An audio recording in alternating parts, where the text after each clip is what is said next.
Good morning to you. Good morning to you. Good morning, dear Iowa. Good morning to you. This is hashtag Jim the Bus Driver. Look me up. Google hashtag Jim the Bus Driver. I'm going to sit in my chair, my $3 chair, in front of Saylorville Lake. And if this audio doesn't work, I'm going to have to go get another microphone or whatever. It's a little sunny this morning. I have a full head of hair. It doesn't look that good today because I just got out of bed. So I'll wear my 10-year-old Cabela's hat. And I hope you got a good view. Last night I had a visit in the middle of the night. And when you're bipolar, when you say you're going to have a visit, sometimes you share them, sometimes you don't, because I have racing thoughts. I've had racing thoughts since my early teenage years. And that means a lot of thoughts. Sometimes you can't focus on the thoughts. Sometimes you are maybe considered a scatterbrain. There are over 6 million of us nationwide, here in America, 6 million that struggle with bipolar disorder. So last night, Ernest Hemingway was visiting a huge outdoor activity, and I was the narrator. I was setting up a video. I was setting up a production for him, and all of a sudden he looks at me and he says, if you're going to look at a football game, you are in the fourth quarter of your life. Are you happy with the first 3 quarters? Do you think you're going to win this game? You are in the fourth quarter of your life. So here we are. I'm 75 plus. I have written 8 books. You can Google them. You put my name in, get in Google, hit my name, James Stordahl, Stordahl, Stordahl, and you'll pop up 8 titles. They are little chunks of thought process from a bipolar dad, bipolar grandpa, experiences, thoughts. They run about 200 pages. They're not going to wear you out. They're under $10. They're not going to make you go broke. But if you've got a little wavering of the old psyche, if you've got a little problem with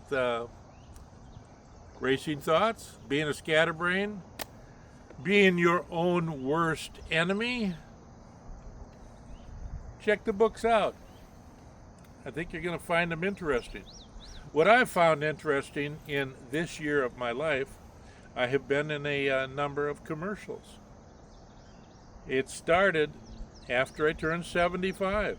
I had been in community theater, and I had been writing, and I had been a communications manager in government, public affairs. I'd been a military public affairs specialist, both the Navy and the Army. That's another story I'll be sharing with you. And one of the things about drifting into admitting that you've got some problems focusing is having to jump the stigma hurdle. Jump the stigma hurdle. You can see it right now in all the big news media. They're not going to jump that stigma hurdle because they think if they jump that stigma hurdle, they're too much on one side or the other side. We're being led by an out of control government. You can see by the reaction when you go overseas. People do not care for us. We've lost credibility. And my story as we begin sitting this, I love this chair. This is really a nice chair. I'm the father of 5 daughters. That hesitated because the first daughter was born before I got married. I am the father of 5 daughters, and I now have 11 grandchildren. I've been a school bus driver for 12 years, just getting ready in about 3 weeks. We're getting on out there. Biggest compliment I've ever received from anybody is when a 4th grader or a 3rd grader gets on the bus, looks at me and says, "Oh, good. It's the good bus driver. It's the fun bus driver." Nothing better than being complimented by the itty bitties. And I've had hundreds of them in the bus.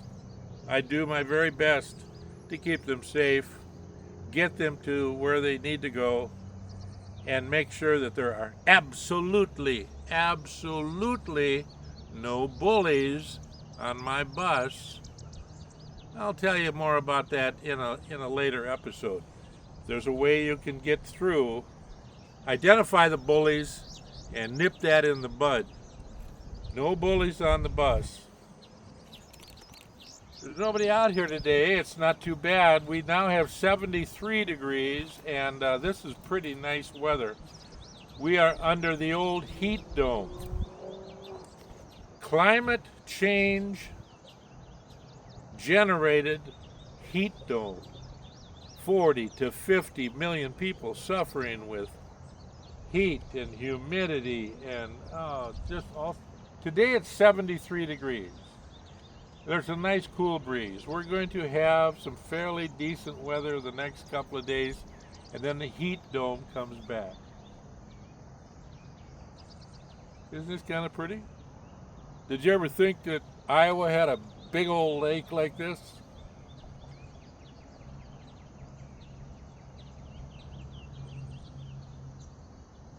I'm feeling better today because I took the chance to come out here and do it, to start talking, start a program, and I hope I can help people living with bipolar disorder, living with mental health. I mean, no matter what you read or what you look at online or where you go, we have a mental health problem here in this United States, and that involves the erratic shooting, the fights, the inability for sides to get together and even listen to each other, understand each other.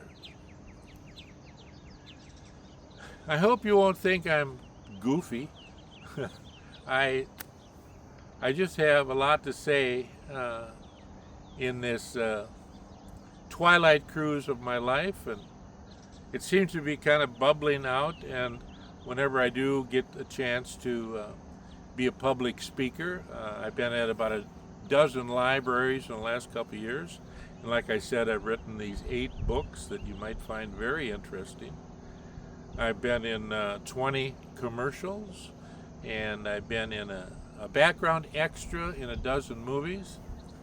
I'm about to appear in 3 separate national commercials because of, I think, my size, the fact that I have a full head of hair, a decent voice. I've done some voiceovers, some narrations. But what a self-esteem boost For an old guy like me, 75 plus, to be in national commercials, I think it's the beginning of an opportunity to share what I have learned, what I know, because I see, especially the kids that get in on my bus. I mean, I've had hundreds and hundreds in the last 12 years get on my bus. We're in a pretty big town here, and they're looking for direction, and they're not getting it. They're getting little cookie cutter pieces. Boys don't want to sit in circles on the carpet on the floor. They want a recess. Give them a third recess. Let them sit or stand in front of a camera and express themselves. Right now, there's nobody around me. I'm pretty confident I can express myself without that apprehension of somebody saying, well, he's a little off balance. I hope I haven't irritated or offended anybody. Like I say, this is the beginning, and we are going to be good friends from now on. And I hope you'll check me out. Hashtag Jim the Bus Driver. We'll be talking to you later. Bye-bye.